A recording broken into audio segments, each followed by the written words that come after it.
Hello, it's Collette from the Sacred Rose Temple. I wanted to just share something I've been feeling in the collective over the last few months, in fact, and the build up all this year. I shared a post recently about things intensifying within our collective and in our own personal life. And what I don't really like to do is lay blame outside of myself and understand that the collective unconscious is fabrication from our own inner demons, our own inner workings.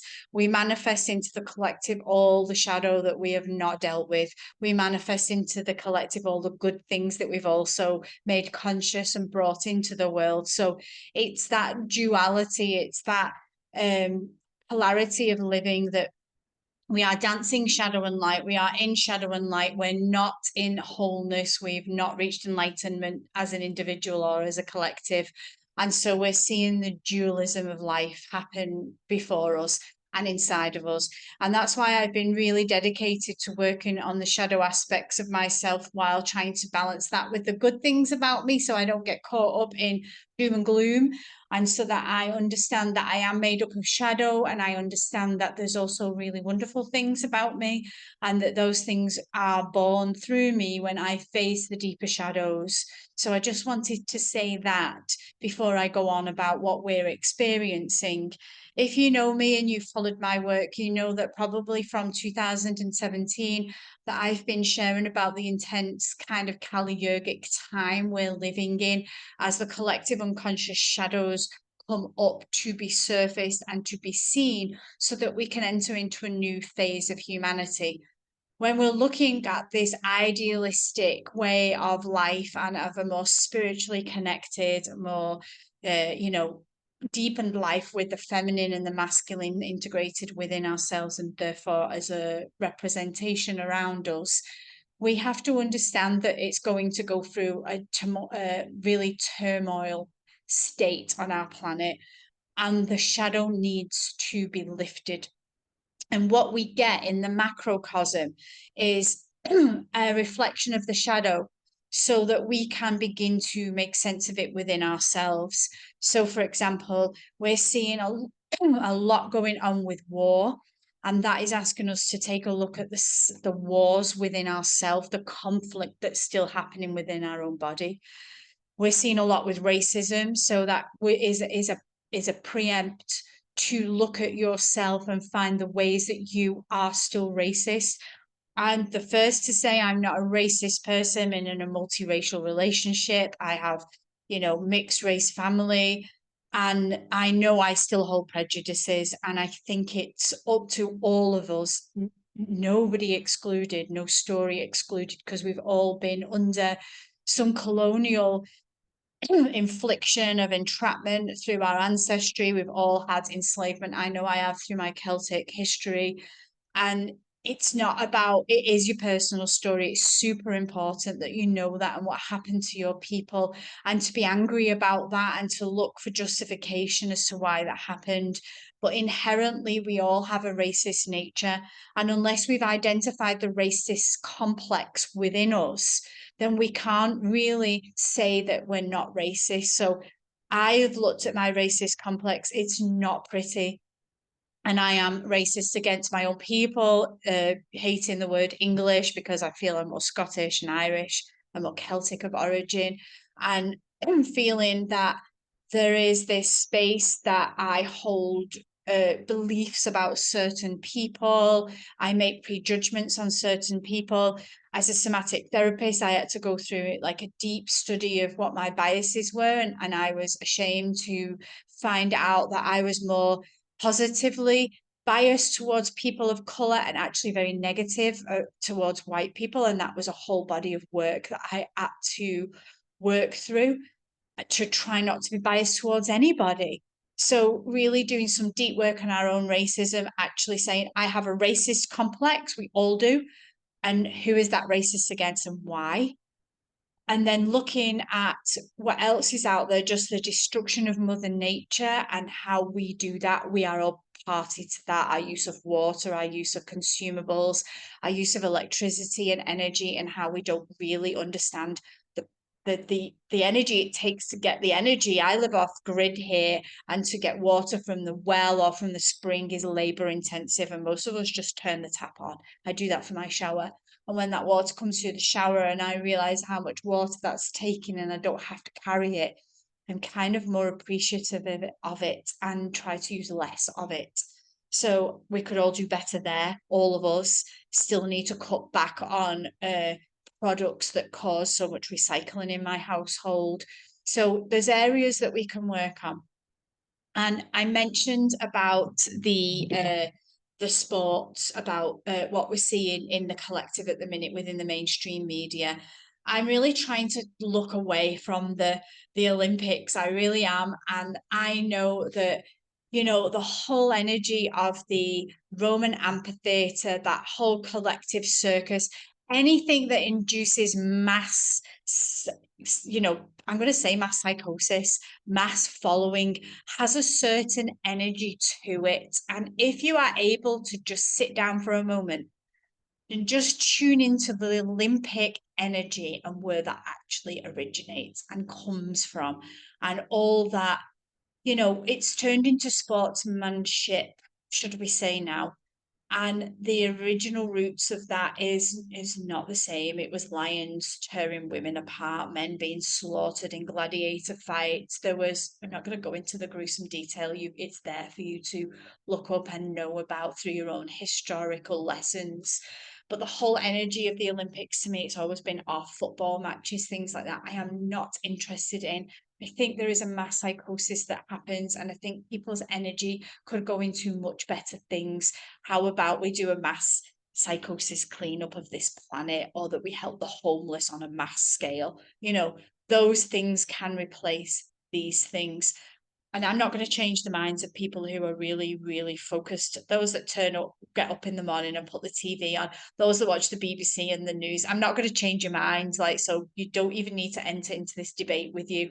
I'm speaking to people who are aware of how the media operates on a darker agenda.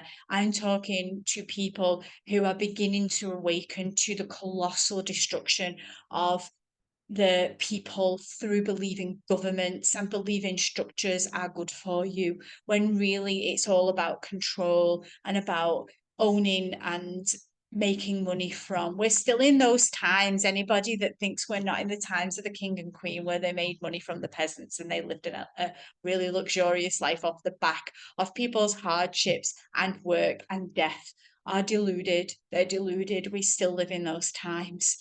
And so for me, I just have not been sharing anything. I've seen spiritual people get caught up in the debacle of the whole transgender kind of disgusting separatism. To me, I'm not separate from any human being. I'm hoping that I am open to all human beings, whether they are subjected to conditioning or influence. I don't care. I don't care.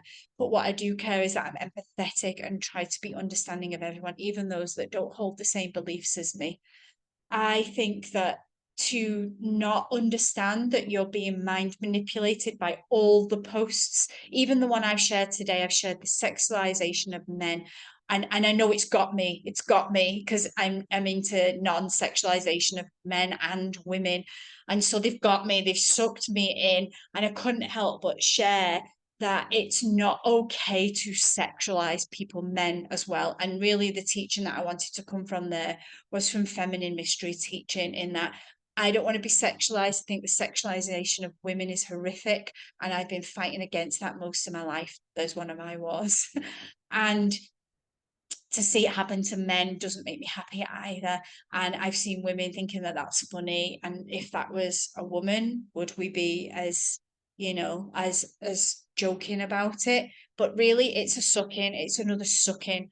And I believe that when we're pulled and drawn into these energies of mass belief, I think we're trying to be hoodwinked. I know about the law of divide and separatism. I know about how darkness works, that it takes all our focus, it takes all our attention, so that we can't focus on things that are more important.